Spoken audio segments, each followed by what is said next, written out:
Enregistrement. C'est parti? Ça marche, super. Alors Pierrot, merci de nous inviter. Donc aujourd'hui, on a vraiment quelqu'un qui est très cher à mon cœur et quelqu'un qui est très présent et très important, qui est très important dans ma vie, c'est Rav Avram Ifrar, qui est actuellement en Ukraine, comme le montre le décor, et qui est le rabbin, donc, qui anime le site breslev.fr. Breslev, c'est une chassidoute, un mouvement dynastique qui est né en Ukraine, justement, il y a un peu plus de 200 ans, et avec une pensée très particulière, qui est en fait très intrinsèque et qui permet aux gens d'améliorer leur vie, leur quotidien, en comprenant mieux ce qui se passe dans notre monde. Voilà. Et j'ai voulu qu'il intervienne par rapport à ce qui s'est passé, ce qui a démarré il y a 2 ans maintenant, un peu plus de 2 ans même, cette crise sanitaire, qui est aussi une crise économique, sociale, et il va nous donner le point de vue du judaïsme et de Breslev en particulier par rapport à cela. Voilà. Merci beaucoup, Lionel, d'avoir fait cette introduction et merci à Rav Avram de discuter avec nous aujourd'hui. Rav, bonjour, shalom. Shalom, shalom à vous. Merci à vous, merci pour cet échange. Voilà, qui donnera, avec l'aide de Dieu, des ouvertures pour ceux qui vont écouter. Alors, pour ceux qui, dans mon public, ne connaissent pas, en fait, connaissent très peu le judaïsme, qui n'ont pas, d'une part, visité peut-être Israël ou qui ne connaissent pas des gens de la communauté juive, est-ce que, Rav Avram, vous pourriez nous dire succinctement, selon vous, qu'est-ce que ça veut dire d'être juif? Qu'est-ce que ça veut dire d'être juif? Quelle est la définition? Est-ce que c'est ethnique? Est-ce que c'est une question de croyance? Est-ce que c'est un mélange de deux? Parce que ce n'est pas toujours très clair pour la plupart des gens. Être juif, c'est bon, si vous voulez, on est juif techniquement, on est juif si on est d'une maman juive ou bien si on s'est converti au judaïsme. Donc, c'est une appartenance aux lois que Dieu a mis dans ce monde. Dieu l'a mis 613 mitzvot, 613 commandements pour les juifs et 7 commandements pour les non-juifs. Donc, il y a les juifs et il y a les noachides, ce qu'on appelle les noachides. Il y a deux systèmes de concepts de la divinité et de sa volonté sur terre. Ce sont ces deux concepts-là. Après, le reste, bon, c'est des développements. Mais juif, c'est croire en Dieu et vivre les lois, le mode de vie qu'il nous a donné. Être juif, c'est un mode de vie, en fait. D'accord. Dans la culture et la foi juive et le mode de vie juif, comment voit-on le concept de liberté? Le principe, le concept de liberté, si vous voulez, dans le judaïsme, la liberté, en fait, c'est la connexion avec Dieu. C'est ça la liberté. C'est-à-dire, on a deux modes de vie dans le monde. On a un mode de vie connecté et un mode de vie non connecté. On peut vivre. C'est comme si vous avez un ordinateur, vous pouvez travailler dessus non connecté, en interactif par rapport à ce que vous avez, ou vous pouvez vous connecter et vous ouvrir sur l'infini.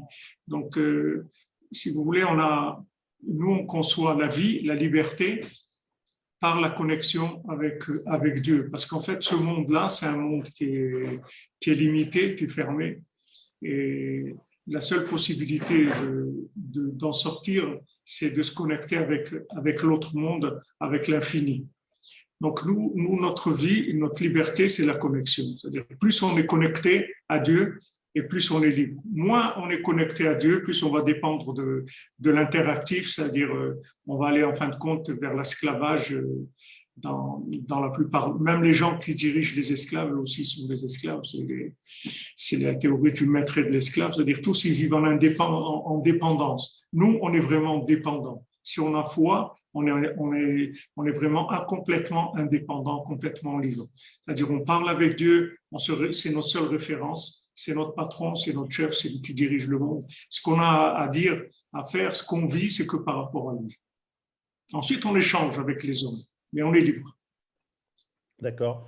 De plus en plus, en fait, la question de l'État devient une source de commandement, puisque l'État nous commande, nous donne des lois, nous oblige à suivre, et on l'a vu depuis 2 ans, de plus en plus de limitations à cette liberté.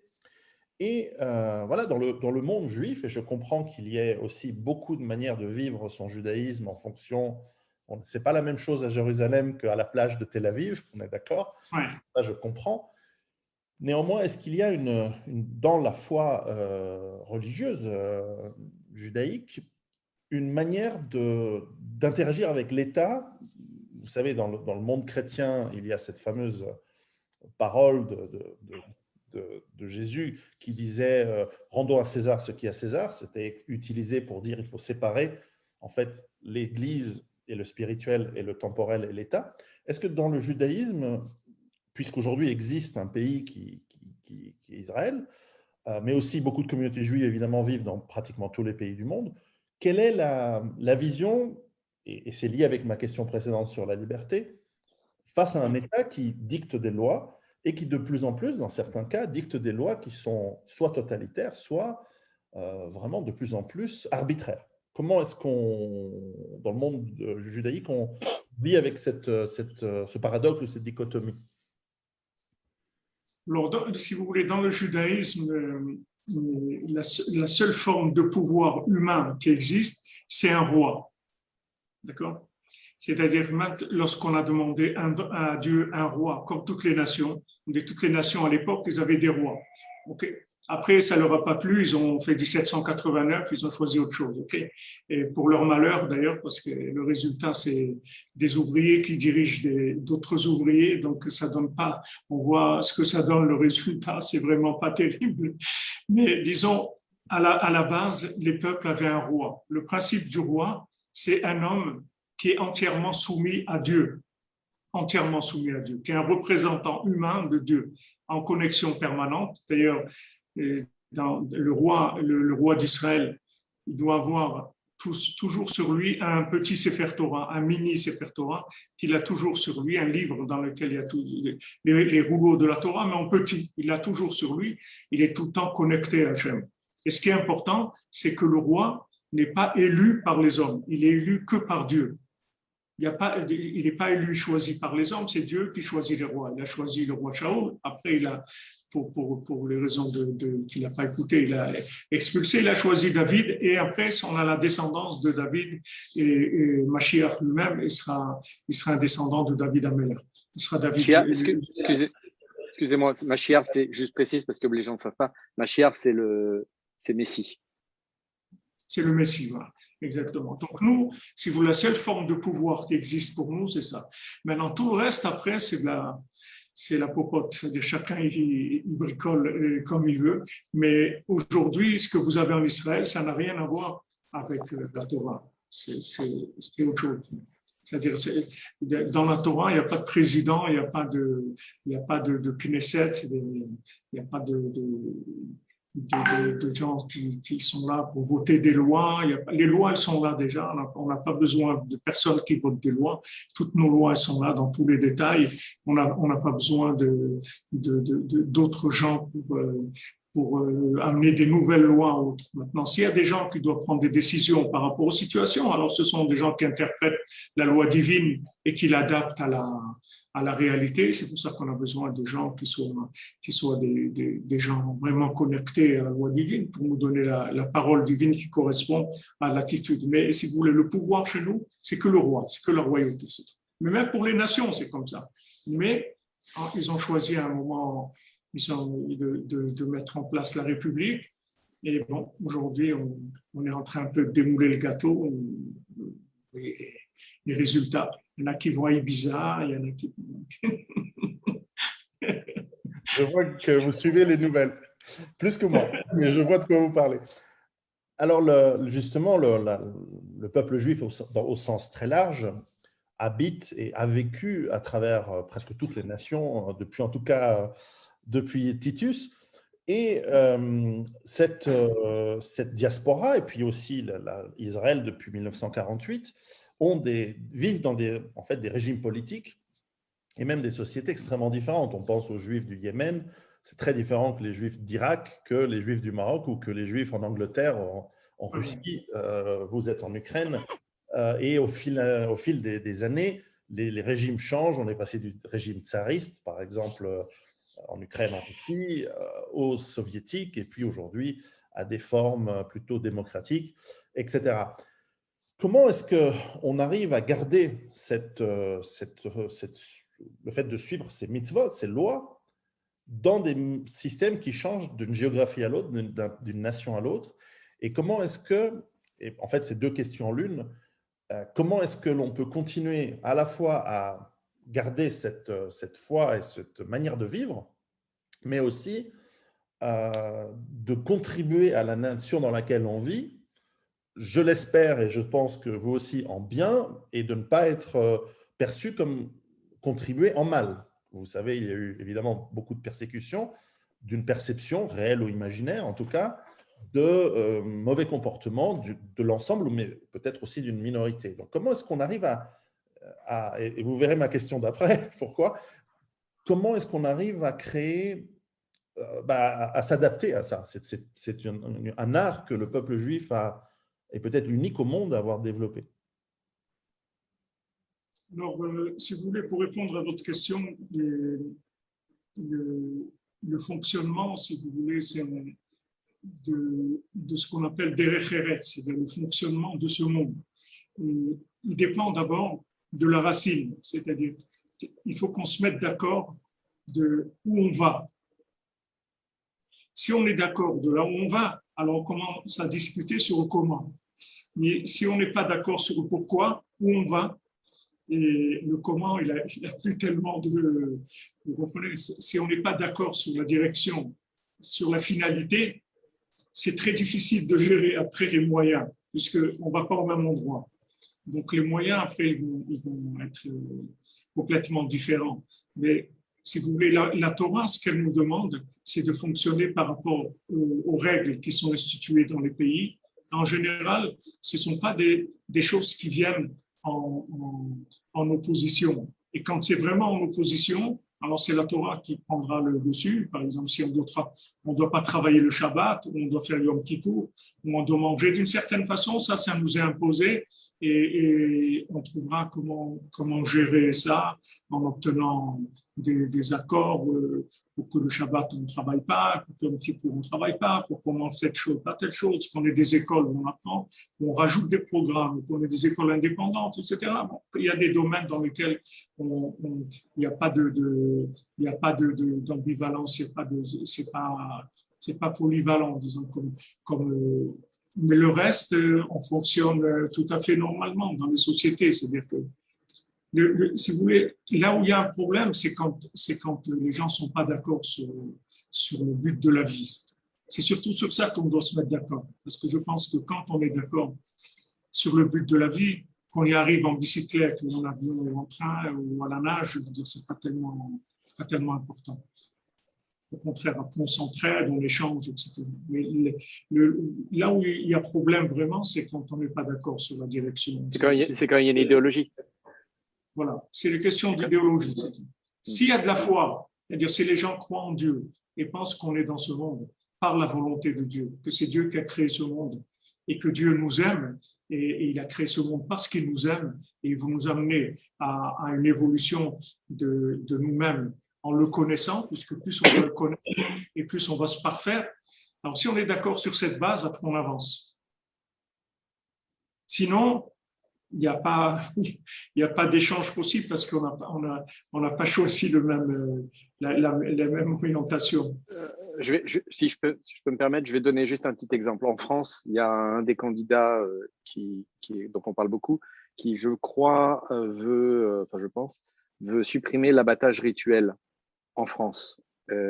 Et comme l'abattage rituel est quasiment interdit maintenant partout en Europe, presque partout, pour se procurer de la viande cachère, ça va être de la viande qui va être importée, tout simplement. Voilà, donc on s'adapte.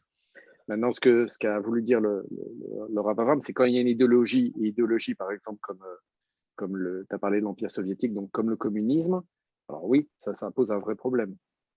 Ça pose un vrai problème. Voilà. Quand Mashiach viendra, quand le Messie va venir, on ne mangera plus de viande. Alors peut-être que c'est juste une préparation messianique. C'est pas méchant.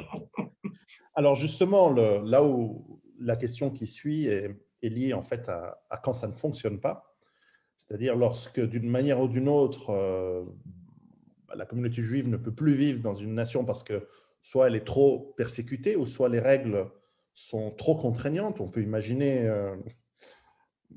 on va essayer d'utiliser le métaphore parce sinon on doit faire attention à la censure de nos jours, mais si parce qu'il y a une épidémie, on oblige tout le monde à prendre une fois, 2 fois, peut-être 3, peut-être 4 fois, on doit manger du porc tous les 3 mois, et que sans quoi on n'a pas un pass pour montrer qu'on a bien mangé du porc, eh bien, puisque c'est un interdit de manger du porc dans pas mal de religions, dans le judaïsme, qu'est-ce qu'on fait? On fait semblant de manger du porc, on dit qu'on mange du poulet, mais qu'en fait, ça s'appelle du porc, ou alors est-ce qu'on est obligé de partir du pays? Et finalement, pour poser la question clairement, les populations juives dans le monde sont des expertes en survie. Moi-même, je travaille sur ce sujet depuis une quinzaine d'années. Comment la survie, comment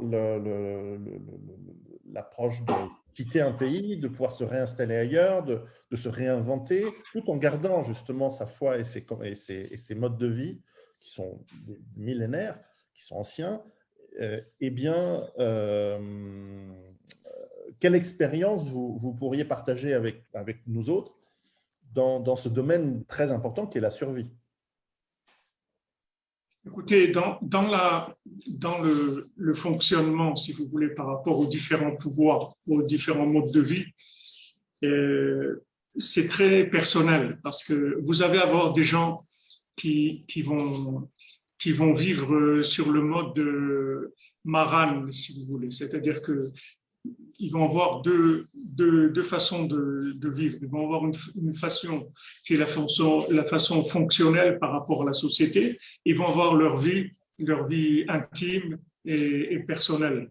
Et sur ça, si vous voulez, dans notre étude, on raconte une anecdote qu'une fois, il y avait quelqu'un qui était dans un hôpital psychiatrique et qui se promenait avec une ficelle au bout de laquelle il y avait une brosse à dents. Et il se promenait dans la peau, donc un des malades de l'hôpital. Donc il y a un médecin qui vient et qui lui demande, mais tu fais quoi là? Il me dit, ben, vous voyez bien, qu'est-ce que je fais? J'ai une ficelle avec une brosse à dents, c'est tout. Ah, il dit, ah, c'est bon, bonne journée. Il dit, bonne journée. Alors quand le médecin part, il regarde la brosse à dents, il dit, on l'a bien eu, mais dors. Vous comprenez? C'est-à-dire, c'est un jeu en fait, mais il faut faire attention de pas. Il y a une limite. Et c'est là après où il y a les choix. C'est-à-dire, tant que maintenant c'est bien déterminé, c'est-à-dire le côté fonctionnel par rapport à ce qu'on vous demande pour la gestion du fonctionnement extérieur, il n'y a pas de problème. Mais il faut faire attention de ne pas perdre sa personnalité, son intimité. Parce que là, si on touche ça, alors ça devient dangereux et là, il faut partir. Là, il faut tout laisser parce que là, on est perdu, c'est fini. Là, ça ne vaut plus la peine de vivre.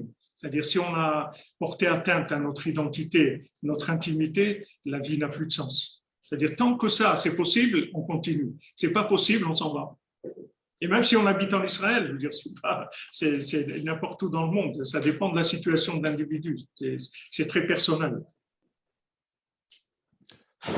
Ça rejoint ce que vous disiez par rapport à la liberté, puisque finalement, c'est un choix. Et ma question sur la définition du judaïsme, c'est aussi un choix, parce qu'il ne suffit pas d'être né d'une mère juive. Il faut aussi ensuite choisir de rester dans la croyance, dans la religion. Et si ça ne fonctionne pas, on choisit de quitter un pays, on choisit comme vous dites, de faire semblant, le côté maran. On peut Bon, ça, c'est un terme d'Espagne, hein, je crois.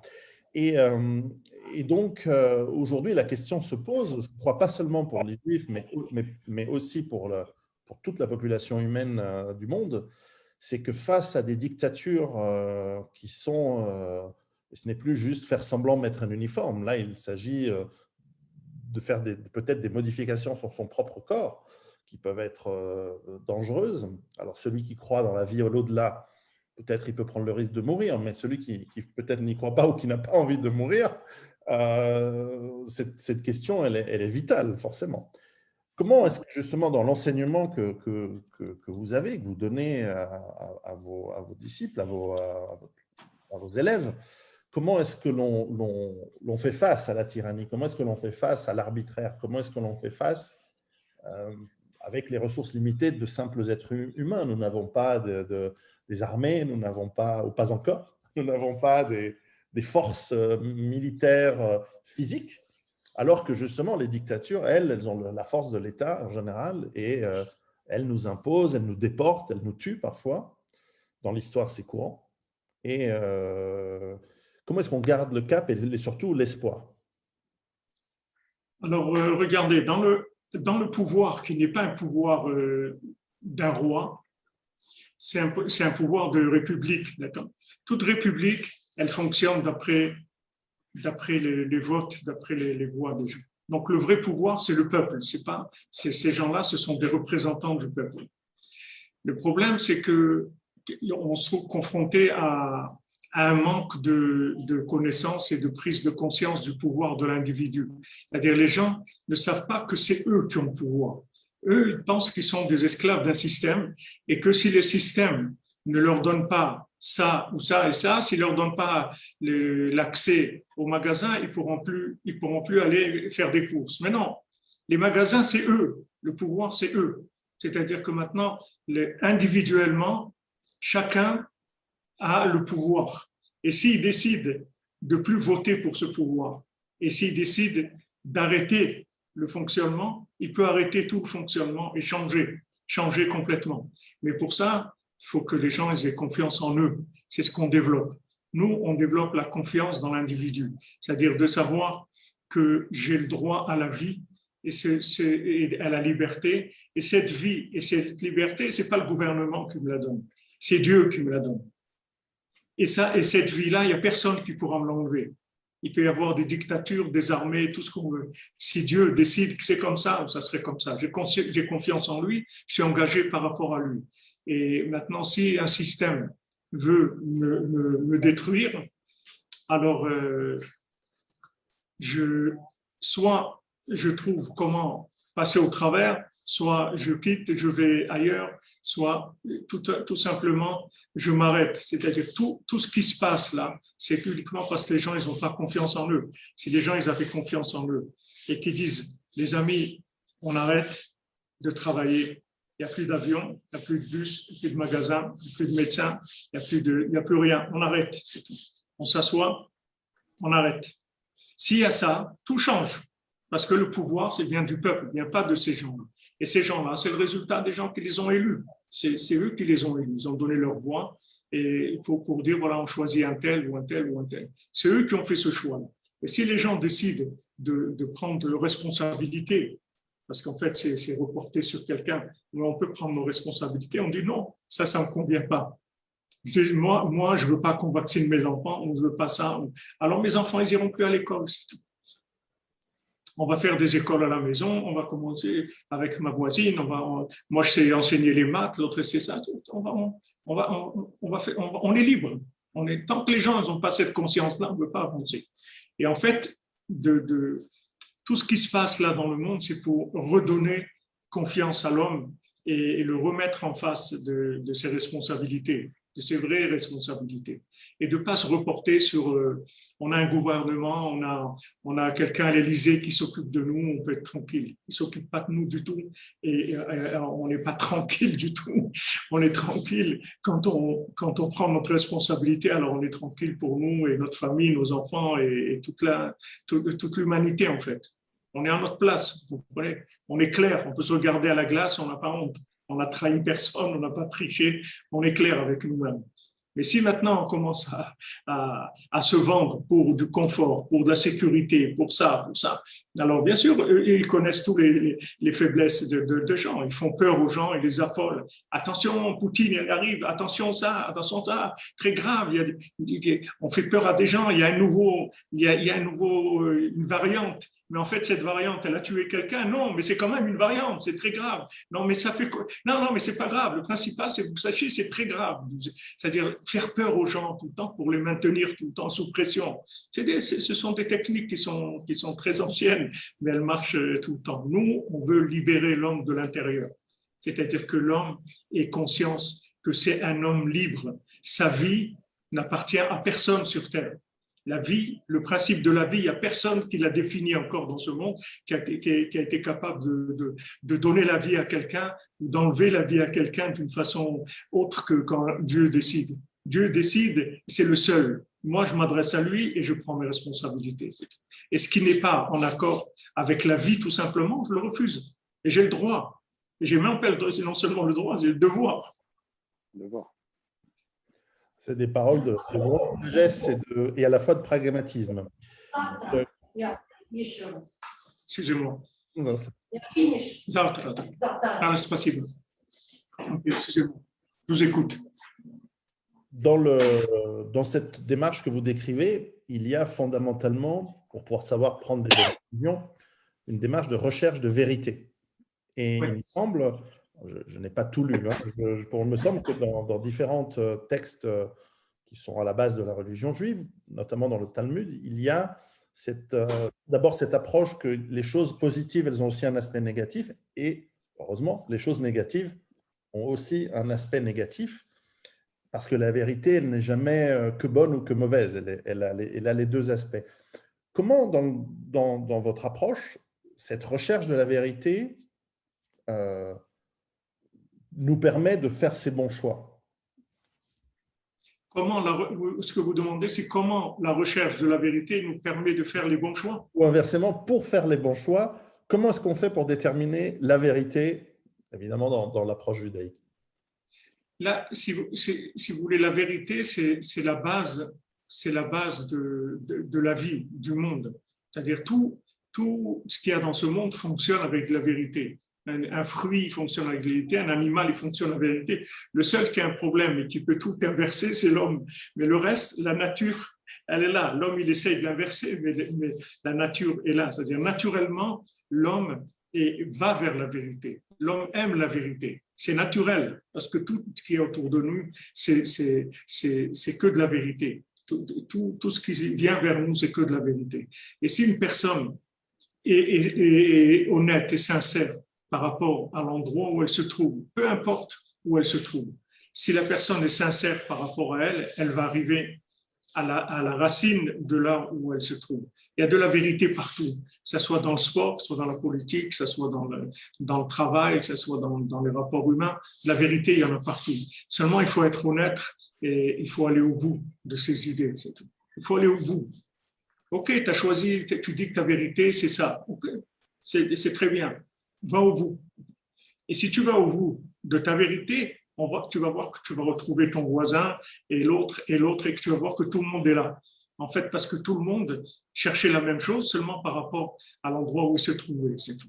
Mais de la vérité, il y en a partout. Il n'y a personne qui est dans du mensonge total. Ça n'existe pas. C'est-à-dire là où quelqu'un se trouve, il a de la vérité. Même un politicien, même un chef d'État qui doit faire attention à tout ce qu'il dit, il y a de la vérité partout. Mais seulement, il faut être honnête. Il faut être honnête, il faut aller au bout de ça. Et si on va au bout, on va voir qu'on était tous en fait dans la même démarche. Juste la façon de la vivre était différente. Donc il n'y a pas si vous voulez, il n'y a pas une crainte qu'on risque d'être dans un monde entièrement mensonger. Il y a des manipulateurs que eux-mêmes ils sont manipulés par d'autres manipulateurs, etc. Aujourd'hui, je ne pense pas que les gouvernements dans le monde sont libres sont libres. Je pense que tous les gouvernements ils sont dirigés par quelques personnes et en fait, ils ne sont pas libres de faire ce qu'ils veulent. Mais ça aussi, ils peuvent le dire. Ils peuvent dire, écoutez, nous, on est des pantins par rapport à des gens qui nous imposent parce que c'est qui gèrent la Banque mondiale, qui gèrent l'argent du monde. Et que si maintenant on n'écoute pas ça, ben sachez que demain, vous aurez tout ça, donc on est obligé de faire ça. Et après, bon, on trouve des solutions. Mais d'être honnête, là où on est, on peut être honnête. Il y a pas, on peut être droit. Et là, tout le monde se retrouve après. Après, on échange, vous comprenez? On peut échanger, on peut arriver à des choses extraordinaires. Mais déjà, là où on est, il faut être honnête, il faut être droit. Alors, ça m'amène à une question qui est fondamentale, je crois, dans la vie de tout homme, de tout humain. Comment est-ce que vous, et dans le judaïsme en général, vous faites la distinction entre ce qui est bien et ce qui est mal? C'est une question qui nous hante depuis des millénaires à tous. Comment est-ce qu'on fait, voilà, comment vous définiriez le bien et le mal? Nous, si vous voulez, le bien et le mal, on ne le définit pas par ce qu'on pense, on le définit par transmission. C'est-à-dire, on nous a transmis que ça c'est bien, ça c'est mal. Comme un enfant, sa maman elle lui dit ne touche pas le feu, ça brûle. Ok. Il y a des gens qui écoutent leur maman, il y a des gens, non, il faut qu'ils mettent le doigt, bon, il va se brûler, il va comprendre qu'elle avait raison. Donc, maintenant, nous, on a reçu des principes de vérité. Que, par exemple, Dieu nous a dit à tous les êtres humains, l'homosexualité, non, c'est pas bien. Donc maintenant, on peut tout ce que vous voulez. Il y a des gens qui sont attirés par ça, il y a des gens qui sont là-dedans, pas de problème, on va s'occuper. Mais sache déjà que ça, c'est pas bien. Parce que Dieu a dit ça, c'est pas bien. Nous, on reçoit, ça vient de la foi. La vérité chez nous, elle n'est pas vérifiée. C'est de la foi uniquement. Maintenant, notre vérité à nous, elle a une valeur que dans le développement de la base de la foi. Maintenant, quand Dieu nous donne une vérité, ensuite, nous, on développe cette vérité. Et les gens qui développent ça, ça s'appelle l'enseignement oral, la Torah orale, l'enseignement oral. Leur niveau si vous voulez, de connexion avec l'écrit, c'est ça qui va donner la véracité de l'oral. Mais nous, on n'a pas de vérité analytique de nous-mêmes. Nous, on ne sait rien, si vous voulez. Notre cerveau, il sert uniquement à développer des données qu'on nous a déjà données. Comme tout le monde d'ailleurs, mais les autres, les gens ils croient qu'ils réfléchissent de par eux-mêmes. Ils ne savent pas que tout ce qu'ils ont, c'est parce qu'ils ont vu la télé, ou ils ont appris ça, parce qu'il n'y a personne qui est né avec de la connaissance à la base, il a appris des choses et il a développé ça. Nous, si vous voulez, la vérité, elle nous est transmise. Donc sur ça, on n'a pas de problème, si vous voulez. On ne va pas vérifier si c'est vrai ou c'est pas vrai. Maintenant, nous, ce qu'on doit vérifier, c'est est-ce que nous, on a le comportement qu'il faut par rapport à cette vérité-là. Mais la vérité, pour nous, elle est absolue. Là. Il n'y a aucun problème. Vous prenez quand quelque chose est mal, c'est mal. Vous prenez tous ces problèmes de vaccins, etc.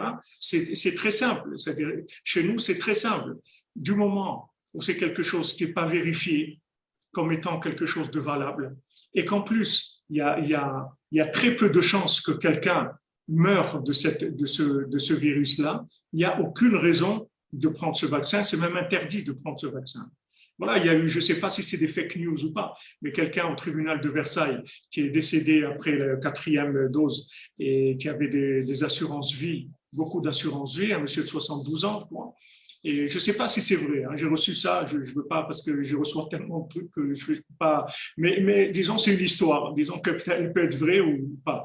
Mais ce monsieur-là, il a laissé des assurances vie. Les assurances, ils n'ont pas voulu payer comme ils l'ont dit que ces vaccins, ils n'assuraient pas.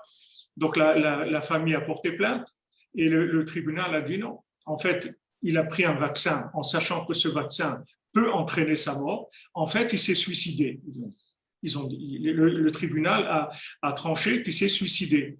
Alors voilà, on vous demande de vous suicider, c'est-à-dire sachez qu'on va vous aider à vous suicider. Alors c'est quelqu'un qui entend ça, il dit attends, quels sont maintenant si on a une vraie épidémie, il y a disons plus de 50% des gens, parce que jusqu'à 50%, peut-être oui, peut-être non, je ne sais pas.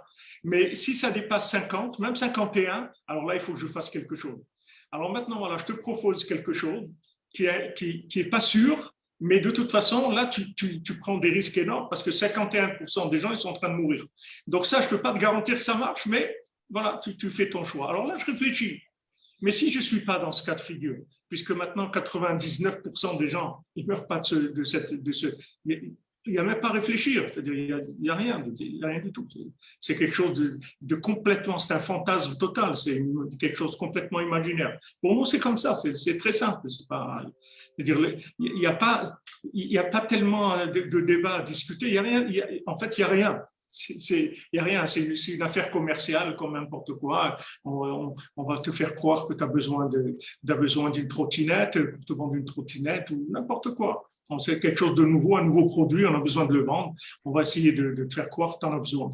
Mais avant ça, on vivait très bien aussi, on n'avait pas besoin de la trottinette et on s'arrangeait aussi très bien sans ça. Vous voyez, c'est pour ça qu'on n'a pas de, si vous voulez, on n'a pas de terrain dans lequel on a besoin de vérifier si c'est vrai ou pas. On a une base de données. Cette base de données, elle est transmise par Dieu. Que Dieu, ce qu'il a de plus précieux pour nous dans ce monde, c'est qu'on soit vivant. Il nous a créés pour qu'on soit vivant, pour qu'on vive dans ce monde, qu'on vive bien et qu'on soit heureux, qu'on arrive là où on doit arriver. Donc, quand quelque chose met ma vie en danger, je n'ai pas le droit, c'est tout. C'est simple. Ah, maintenant, quelqu'un a intérêt à me le vendre, ok, je comprends qu'il y a du commerce, qui cherche. Moi, je ne suis pas intéressé. Je crois qu'il y a autre chose que les implications commerciales. Je crois qu'il y a aussi des implications sociologiques énormes, quoi. Il y a beaucoup de gens en dépression. J'ai vu l'autre jour une étude en France comme quoi ils s'attendaient à une baisse chiffre à l'appui, hein, une baisse de la natalité en France, qui avait déjà pas une très forte natalité, des dépressions, y compris chez les enfants. C'est catastrophique. Voilà, des couples qui divorcent, enfin bon. Des gens qui étaient isolés déjà, notamment les personnes âgées. Alors là, du coup, elles sont complètement au rebut. C'est catastrophique. C'est là la vraie catastrophe, à mon avis. Et les conséquences économiques qu'il va y avoir. Ça, c'est certain. De toute façon, derrière ça, il y a une manipulation. Et cette manipulation, si vous voulez, elle va sortir. Et ça va sortir au grand jour. Tous les jours, ça se révèle. Il y a pas sur ça, vous pouvez être tranquille. C'est-à-dire, on va voir cette vérité. Tous les jours, elle va sortir et à un moment, les gens ils vont être acculés. Il va falloir rendre des comptes sur certaines choses. Grâce à Dieu, on n'est pas seul. On n'est pas seul dans ce monde. Nous avons un proverbe en Italie qui dit que le diable fait les casseroles, mais il ne fait pas les couvercles, et que donc forcément l'odeur, le bruit va faire en sorte que les informations, la vérité va sortir. Et nous, malgré le fait qu'il nous incite à faire des cuisines, de la cuisine avec ces casseroles. Mais certainement, ce que vous nous dites là, cette recherche de liberté, et finalement cette capacité de choix avec le guide de la loi de Dieu, elle rend la vie, je dois l'admettre, beaucoup plus facile que celui qui n'a pas les commandements de Dieu, puisque lui doit tout réinventer, toute la base éthique de réflexion, et qu'il n'a pas peut-être qu'il a quelques sagesse transmise par sa famille, je l'espère, il faut l'espérer, mais il n'y a pas ces règles. Alors je vais vous poser une question peut-être provocante, mais comment est-ce qu'on fait à savoir que ces règles divines sont justes? Comment on peut savoir si ces règles-là elles sont justes, elles sont vraies? Elles sont vraies. D'un point de vue pragmatique, évidemment. C'est de la transmission, si vous voulez. C'est de la transmission. C'est-à-dire, nous, on a une transmission depuis la création du monde, depuis Moshe Rabbeinu, depuis Moïse. Voilà, on a une transmission dans chaque génération. Et ce qui a été donné à Moïse, on l'a aujourd'hui. Il n'y a rien qui a changé. Après, il y a des interprétations. Il y a des gens qui ont essayé d'interpréter. Mais on a, si vous voulez, c'est là où l'intervention de la notion d'un maître qui sait nous garantir, si vous voulez, la transmission et surtout l'adaptation de cette vérité-là de l'époque de Moïse à notre génération, de manière à pouvoir faire des choix dans des situations où c'est difficile de reconnaître dans la situation où se trouve la vérité. Alors le maître, il est là, il est présent pour nous aider à nous dire, voilà, ça oui, ça non, parce que ça oui, parce que telle raison, ça non, pour telle raison. Donc, on a besoin d'un maître. On a besoin d'un maître. Ce maître-là, c'est lui qui va nous connecter, qui va nous traduire, si vous voulez, la vérité de base par rapport au vécu d'aujourd'hui. Mais nous, notre vérité, elle est que par de la transmission. Nous, on ne vérifie pas la vérité. On ne peut pas, nous, être des gens qui allons vérifier, puisque nous-mêmes, on est plutôt dans le cas inverse, c'est-à-dire c'est plutôt nous qu'on va vérifier. Ce n'est pas à nous de vérifier. Qu'est-ce qu'on a comme élément pour vérifier? Qu'est-ce qu'on a comme atout? Notre intelligence, c'est une fonction, mais c'est cette intelligence, elle fonctionne avec quoi? Qu'est-ce que vous avez mis dans votre tête? Quelles sont vos idées? Vous adhérez à telle idée, mais les idées auxquelles vous adhérez, celui qui a écrit ces livres-là, c'est qui? On a vu des idées extraordinaires et d'un coup, elles sont tombées. Elles sont plus là. Et pourtant, au moment où elles étaient là, elles avaient l'air d'être vraiment très, très fortes. Elles ont disparu. Quand elles sont venues, elles sont disparues. Il faut avoir une vérité qui est vérifiée, mais pas par l'homme. L'homme, il ne peut pas vérifier la vérité. Vous comprenez? Oui, tout à fait. Alors, je vais passer à un autre sujet, mais qui est peut-être lié aussi. Un des éléments dans la culture juive en général qui m'a toujours, en tout cas que j'ai beaucoup admiré depuis que je suis tout petit, c'est cet amour et cette importance que vous donnez à la lecture, à la connaissance et au travail. Dès le plus jeune âge, on commence à apprendre à lire tôt, on demande beaucoup, que ce soit apprendre à jouer du violon, il y a ici des gens qui aiment bien ça, je crois, ou simplement lire, apprendre beaucoup de langues. C'est aussi un avantage de survie, de parler beaucoup de langues, si on doit se déplacer. Et à quoi vous donnez cet aspect-là de la culture? À quoi où vous envoyez la source et comment vous réussissez au sein de vos familles à pousser cette soif de culture, cette soif de connaissance, cette importance dans l'éducation dans beaucoup de domaines que je trouve admirable? Pour nous, si vous voulez, la connaissance, elle est déjà gravée dans l'âme. Quand la personne vient dans ce monde, elle a des connaissances qui sont gravées dans son âme. Et nous, on l'aide juste à remémoriser, à refaire sortir ces choses-là. Mais il y a déjà une connaissance qui est gravée dans l'âme de la personne. La vérité essentielle, elle est gravée dans l'âme de la personne. Et il y a maintenant tout un système qui nous aide à retrouver cette mémoire-là, si vous voulez, qui était avant la naissance. Et de là, c'est pour ça qu'on ressent aussi la vérité. Pourquoi vous ressentez la vérité? Parce qu'elle est gravée en vous. En fait, ce que vous reconnaissez, vous apprenez pas quelque chose, vous faites que vous mémorisez des choses que vous saviez déjà. Et vous saviez que c'était comme ça. Maintenant, vous allez le découvrir. Nous, on base,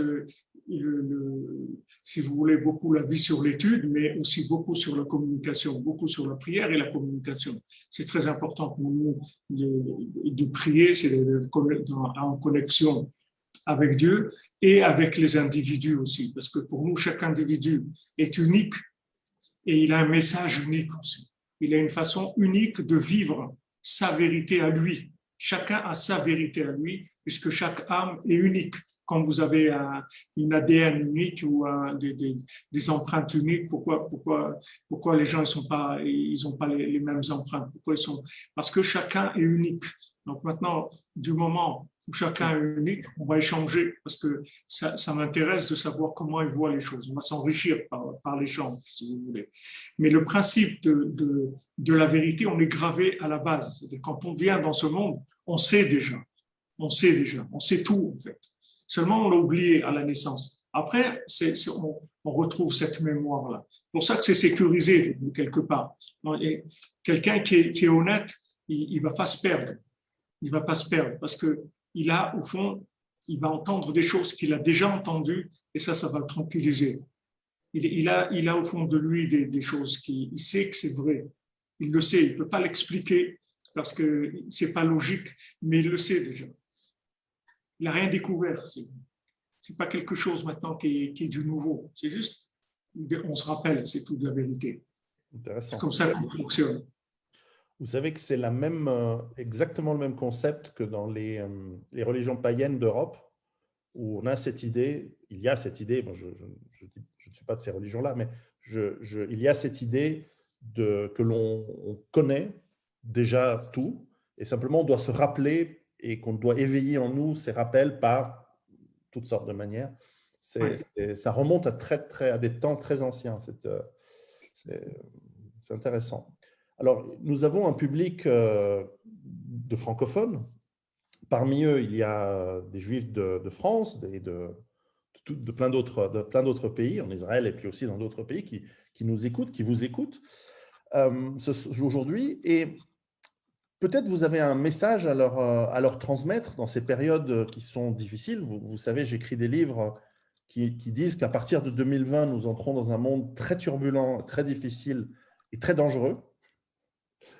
Lionel nous fait de la pub. Et donc, peut-être vous avez un message aux personnes qui sont croyantes, qui sont juives et qui peut-être dans ce monde qui devient de plus en plus difficile se posent des questions sur quoi faire pour survivre, pour s'en sortir.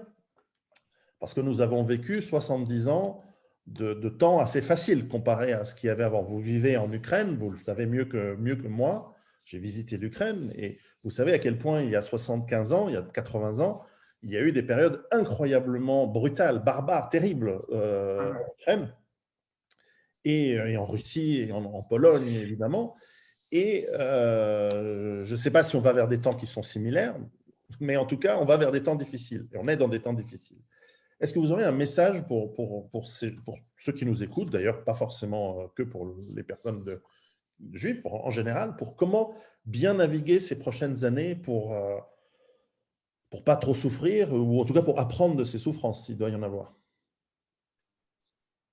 Et je vous remercie d'avoir élargi le cercle dans la communication, parce que nous, si vous voulez, les élèves qu'on a, on a à peu près 15 000 personnes qui nous suivent. On a toutes sortes de gens, des gens qui sont de toute religion, de toutes sortes de gens, parce que le message si vous voulez, de Rabbi Nachman, c'est pas que pour les Juifs, il a dit c'est pour tout le monde. C'est-à-dire, c'est le message de la vie en général et de la connexion de l'homme avec le Créateur. Nous, si vous voulez, ce qu'on développe maintenant, qui est la chose qui peut sauver le monde, c'est d'aider les gens à avoir confiance en eux. Savoir que la base, c'est que je ne dois rien à personne. Ma vie, je la dois à Dieu, c'est tout, je la dois à personne. Donc, j'ai confiance en moi, que j'ai droit à l'existence. Et si j'ai quelque chose à demander, je le demande à Dieu d'abord. Et ensuite, j'échange avec les individus. C'est basé sur la communication. C'est-à-dire, d'abord, je dois avoir confiance en moi. Ensuite, confiance en Dieu et confiance dans les gens qui recherchent la vérité. Et on échange. On échange, on parle, on échange, chacun ses idées, là où il est, etc. Et ça nous aide énormément. C'est ce qu'on a besoin. On a besoin de voir qu'on n'est pas seul. On n'est pas seul à vivre tel problème, ou tel malaise. Et nous aussi, on sent que ça ne va pas. Et qu'est-ce que tu ressens? On a besoin. Voilà ce qu'on est en train de faire maintenant. On a besoin d'être en Zoom, pas 2 ou 3. On doit être 200 millions, 300 millions de gens qui sont là et qui disent oui, moi aussi, je pense. Voilà, et on échange, si vous voulez. Cet échange-là, c'est ça la vie. La Torah nous dit la vie, c'est l'expression de l'âme dans la parole. Quand on parle, c'est la vie. Tant qu'on parle, on peut tenir. Si on ne parle plus, alors ça devient très, très dangereux. On doit parler, on doit communiquer. On doit communiquer. Dieu a dit, je veux que ma maison, ce soit une maison de prière pour toutes les nations. Je veux une maison de prière pour toutes les nations. Il faut qu'on se mette ensemble pour prier Et pour ça, il faut avoir confiance en soi, savoir que j'ai le droit à la vie, que ce droit à la vie ne vient pas de l'accord des autres. Si Dieu veut que je vive, alors je vais vivre. Et ce qui Dieu ne veut pas que je vive, je peux prendre tous les vaccins du monde, je ne vais pas vivre. Ce n'est pas ça qui va me sauver. Dieu il veut que j'utilise ce qu'il y a dans ce monde, mais c'est lui qui décide de la vie. À la vie. C'est un droit que j'ai. Il n'y a personne qui me donne ce droit-là. Et en plus, j'ai une valeur unique. Et cette valeur unique, je vais échanger avec les autres. Je veux d'abord échanger avec mon Créateur, je vais échanger avec les autres. Avec ça, on passe toutes les crises. Les gens qui sont restés fidèles à la communication sont des gens qui sont arrivés à passer au-delà de toutes les crises. Mais c'est basé d'abord sur la confiance en soi. Il ne faut pas copier les autres. Il ne faut pas copier ça ou ça. Il y a des modèles, ils ont des standards qu'ils vous proposent. Non, moi, je ne veux pas ces standards. Moi, je veux un vêtement sur mesure, le mien. C'est le mien, il est unique. Je veux mon vêtement, c'est-à-dire mon concept de vie à moi. Parce que je sais, au fond de moi, qu'est-ce qui est bien pour moi. Et maintenant, j'échange avec l'autre. Mais je ne suis pas en compétition avec qui que ce soit. Pas besoin de mettre en compétition avec un autre. Il n'y a personne qui est moins bien que moi, il n'y a personne qui est mieux que moi. On est tous uniques et on avance. Mais il y a pas on ne vit pas dans la compétition, si vous voulez. Voilà, si vous voulez, ce qu'on essaye de faire passer. Et grâce à Dieu, il y a beaucoup de gens qui s'en sont sortis très, très bien de tout là où vous étiez grâce à ça. Parce que si vous avez confiance en vous, vous allez tout trouver après. Tout va venir vers vous. Vous allez voir que vous allez tout trouver.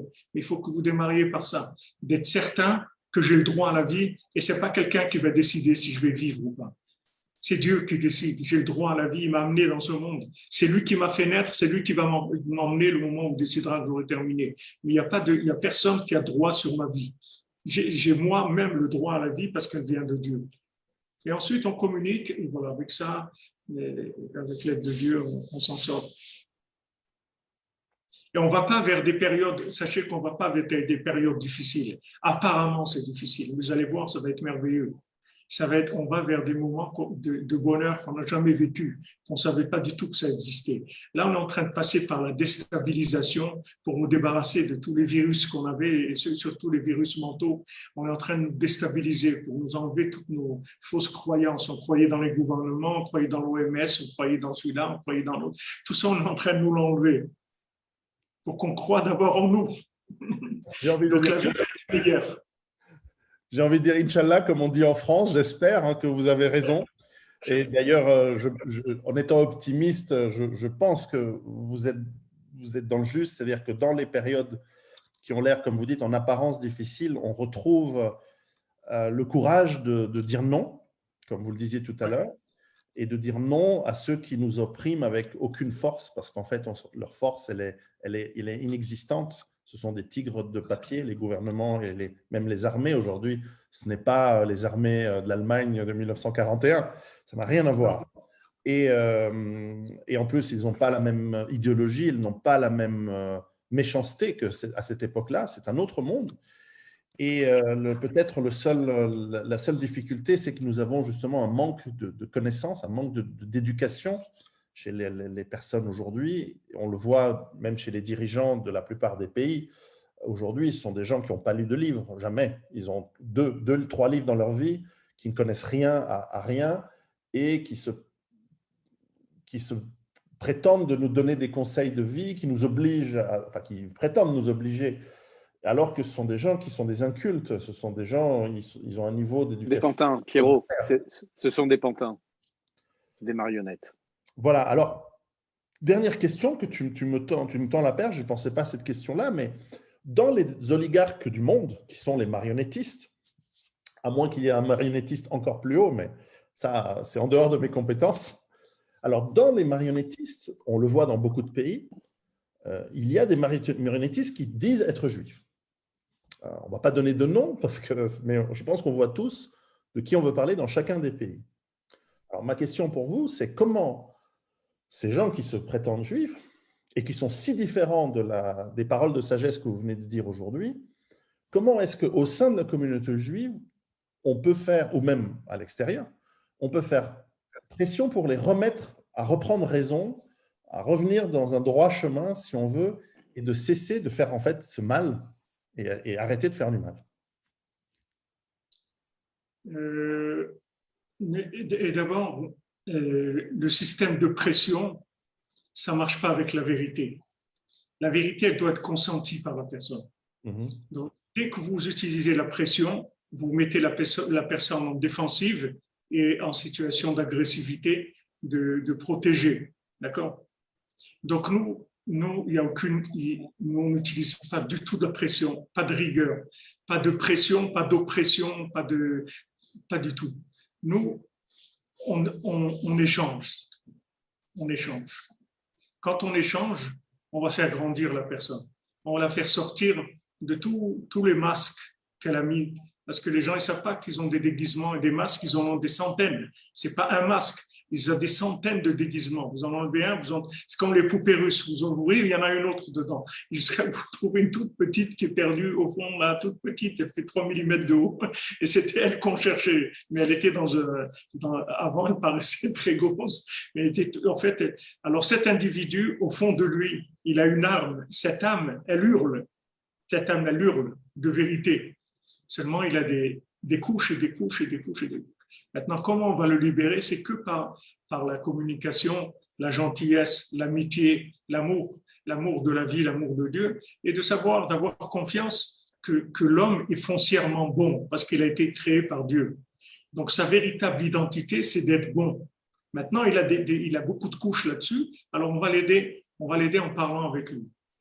Quand on va parler, on va échanger. Quand on va échanger, on va enlever, si vous voulez, à chaque fois, on va enlever des choses qui cachaient l'individu. Ah, il va découvrir quelque chose et encore quelque chose, quelque chose, jusqu'à ce qu'il va être lui-même.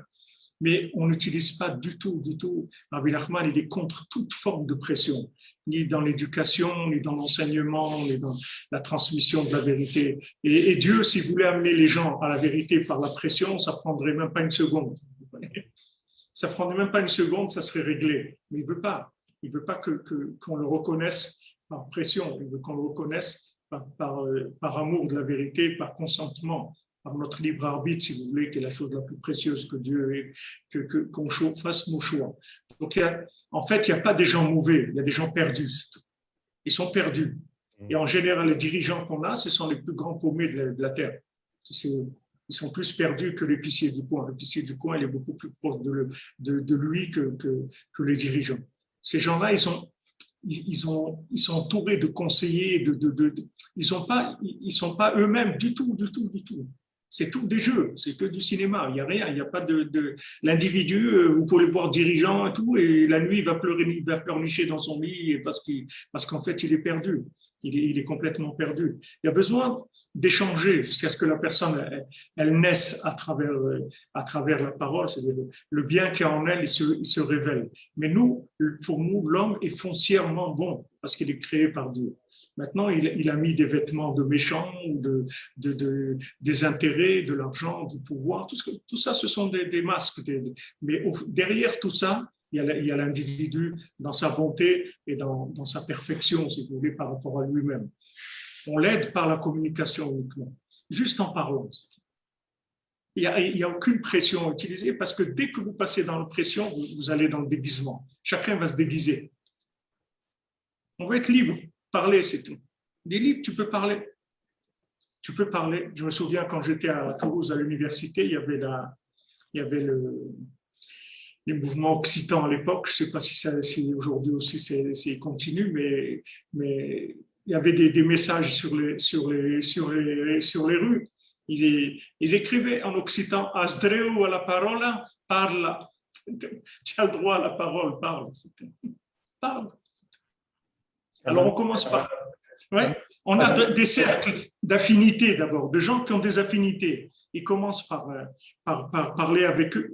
C'est comme un puzzle, vous voulez. Si vous définissez dans un puzzle une seule personne qui se met à sa place, son voisin, il va se reconnaître par rapport à lui. Il va se mettre autour, les voisins, et après les voisins des voisins, et c'est tout. C'est-à-dire, on commence par des gens qui ont des affinités par rapport à nous. Alors, on commence à discuter. Maintenant, eux, ils sont en contact avec d'autres gens, avec lesquels eux aussi vont avoir des affinités. Donc, ils vont les faire avancer. Et comme ça, c'est comme ça qu'on va y arriver. C'est que par la communication. En hébreu, le mot Messie, le mot Mashiach, c'est Messière, ça veut dire c'est quelqu'un qui parle, c'est tout. Le Messie, il va parler, c'est tout. C'est tout. Toute la force messianique, elle est dans la parole. Et ça, on l'a. Il n'y a personne qui peut nous l'enlever. Rabbi Nachman, il dit, tu as un cœur et une bouche, tu as tout. Tu n'as besoin de rien. Avec ça, tu peux tout faire. Tu as un cœur et une bouche. Avec ça, ça suffit. C'est tout ce qu'il faut aider les gens quand et d'ailleurs, c'est ce qu'ils exploitent, les psychologues, les psychanalystes, tous ces gens-là. Ils font parler les gens, c'est tout. Mais seulement comme c'est un métier, etc., bon, ça amène pas vers des choses extraordinaires, mais ça peut aider aussi parce que uniquement déjà de parler, les gens ils sont soulagés quand ils parlent. Mais la parole, ça a une force extraordinaire. On ne peut pas imaginer la force de la parole. Nous, on veut amener, si vous voulez, Rabbi Nachman, il amène le monde à la réparation par l'échange par la parole. C'est tout. On commence par des gens qui se ressemblent, qui est dans leur niveau de révélation intérieure, et après, on influence, c'est comme ça qu'on va y arriver. Les entaches avec l'aide de Dieu. Rappelez-nous quelle est la première phrase de la Torah, de la Bible. La première phrase de la Bible ou de la Torah, c'est déjà... Pour Bereshit, vous voulez dire? Bereshit. Au début était le verbe, c'est ça? Le Bereshit au commencement? Oui. Bereshit bara Elokim et Hashamayim v'et haaretz. Qu'au début, au commencement, Hachem il a créé le ciel et la terre. Alors, je me trompe peut-être. Il faudrait que je recherche. Je ne sais plus. Ce n'est pas au début et le verbe, mais c'est peut-être la version qu'on a chez les chrétiens. Dieu a créé le monde avec la parole. Je crois que c'est ça que tu veux dire. C'est ça que je voulais dire. La parole est énergie. Oui. Il y a 10 paroles de création et il y a 10 paroles des 10 commandements. Et il y a 10 sphirotes aussi. Il y a 10 sphirotes dans le monde qui gèrent le monde. 10 énergies. Voilà. Et on a la capacité nous-mêmes de se connecter à la parole divine. Il y a des méthodes pour rendre notre parole même, lui donner la force de la parole divine. Ça peut être extrêmement utile, effectivement, pour convaincre, et je précise, hein, les gens qui sont les marionnettistes, selon moi, je précise, ils ne sont pas tous loin de loi juifs. C'est une petite partie, mais enfin une partie quand même très importante, et je l'avais déjà expliqué dans un autre entretien, c'est à cause du niveau d'intelligence élevé qui fait qu'on est plus souvent dans des postes et des fonctions qui permettent de devenir marionnettiste. Ce n'est pas qu'une notion... parce que après, on ne veut pas que ce soit utilisé par des gens qui ont aussi d'autres mauvaises idées. Alors, je vous remercie beaucoup. Je ne sais pas si je ne voulais pas prendre trop de votre temps.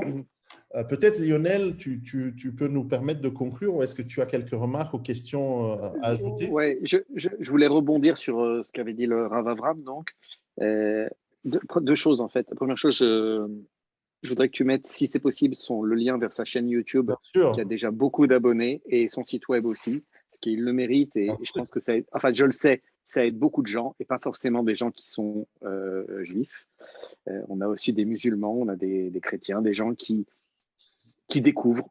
Et en fait, et le slogan est peut-être fait un petit peu, comment on dit, j'ai oublié le terme, mais développement personnel.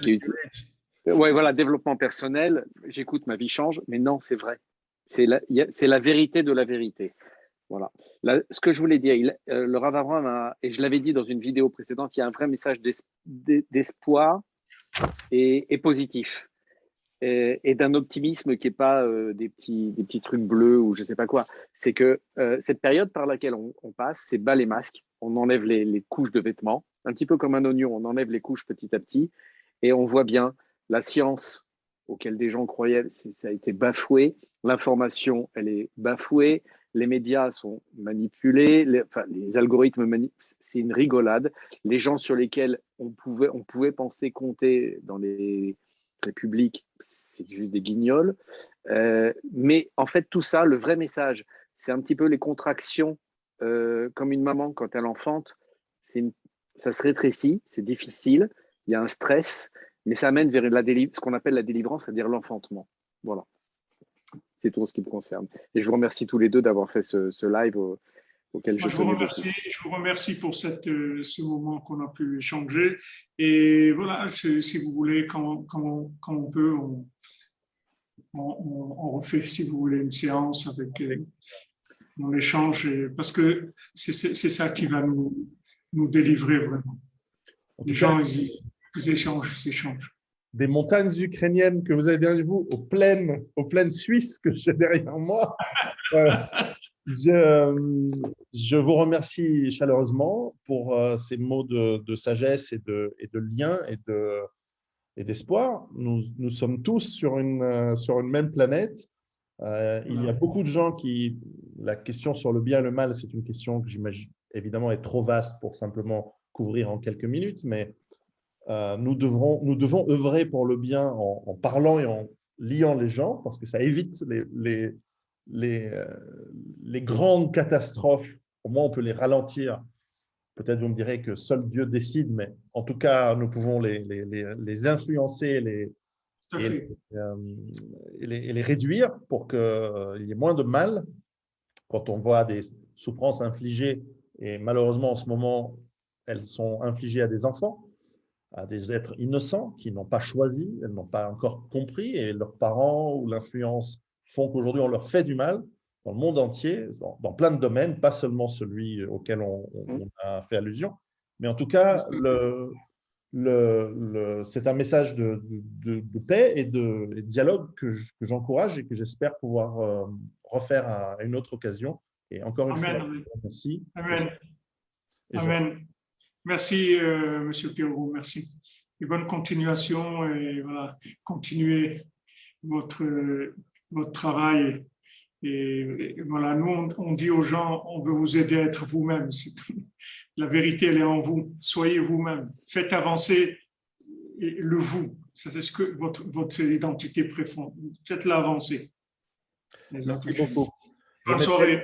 Je mettrai les liens en description sous la vidéo et à très, très bientôt. Très bientôt. Portez-vous bien. Merci. C'est votre nouvelle.